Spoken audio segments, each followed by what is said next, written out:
এই সরকার তো কোনো বিপ্লবী সরকার হয়নি। এই সরকার সংবিধান মেনে শপথ নিয়েছে। যে উপদেষ্টা, তিনি উপদেষ্টা তখন হননি, তিনি বলছেন যে 5 আগস্টের পরেই সংবিধান অকার্যকর হয়ে পড়েছে। তার মানে কি? তার মানে রাষ্ট্রপতি অবৈধ।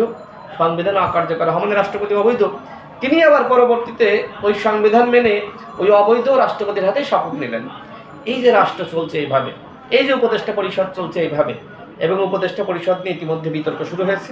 সুতরাং এই সরকার যদি আসলেই রাষ্ট্র সংস্কার করতে চায়, সবার আগে এই উপদেষ্টা পরিষদের সংস্কার দরকার। বিপ্লবী চেতনার মানুষ ছাড়া কোনোভাবেই একটি রাষ্ট্র গণঅভ্যুত্থানের পরে সঠিকভাবে পরিচালিত হতে পারে না। এইখানে প্রত্যেকের স্টেক নিশ্চিত করতে হবে। গণ অধিকার পরিষদের স্টেক কোথায়? 18 সালে কোটা সংস্কার আন্দোলনের নেতৃত্ব আমরা দিয়েছি, সফল হয়েছি। সেই কোটা আন্দোলনকে কেন্দ্র করে তো গণ অভ্যুত্থান। আমরা রক্ত দিলাম, জীবন দিলাম, জেল জুলুম নির্যাতন নিপীড়নের শিকার হলাম। তাহলে গণ অধিকার পরিষদের স্টেক কোথায়?